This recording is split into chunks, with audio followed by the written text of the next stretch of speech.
pense que votre mantra d'apprendre en s'amusant, c'est un concept de base dans la pédagogie.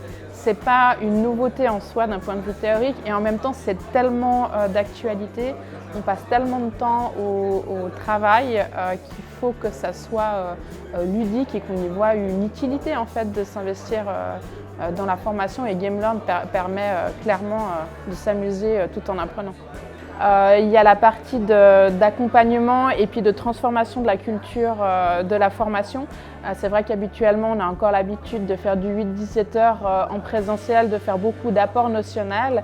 Et je pense que la limite, elle vient notamment par rapport au profil hétérogène qu'on a. Donc c'est une force pour l'entreprise, mais d'un point de vue formation, ça met des dynamiques dans les groupes qui peuvent parfois être difficiles parce qu'on est obligé d'apporter des apports notionnels pour avoir un socle de connaissances de base pour ensuite aller vraiment dans les côtés pratiques, dans l'échange entre pairs, dans l'approfondissement de thématiques. Et là, le fait d'utiliser GameLearn, ça permet déjà de mettre tout le monde à niveau sur un champ de compétences ou de connaissances et après de se retrouver sur vraiment des échanges de pratiques, de trucs et astuces ou ce genre de choses. Et puis une autre phase qui est importante, c'est que ça devient de plus en plus difficile pour les managers de laisser leurs collaborateurs sortir de leur poste de travail sur 8-17 heures, un jour, 2 jours ou 3 jours. Et puis même pour les collaborateurs en termes de mode de consommation, ça devient un stress de se dire je dois aller en formation, je ne vais pas pouvoir travailler.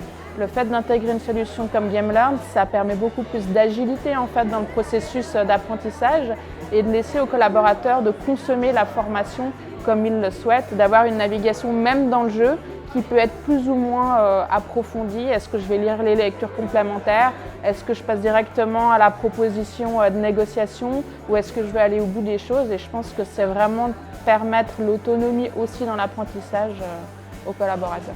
Donc on a fait plusieurs vagues de communication et notamment on a monté une timeline qui est dynamique en fait pour avoir une vision globale du dispositif hybride avec chacune des étapes qui renseigne la date, le lieu, l'objet, le public, est-ce qu'il y a des prérequis techniques ou ce genre de choses-là. Donc ils ont une vision globale du dispositif, mais ils peuvent en fait ouvrir chacune des boîtes et avoir un focus sur les informations. Parce que ce qu'il faut dire, c'est qu'on a eu plus de volontaires que de places disponibles. Il y avait beaucoup de gens qui voulaient faire les 2 aventures successivement. Donc on a pris le parti de ne pas créer de frustration, que tout le monde pourrait jouer. Mais voilà, on a dû limiter les doubles aventures.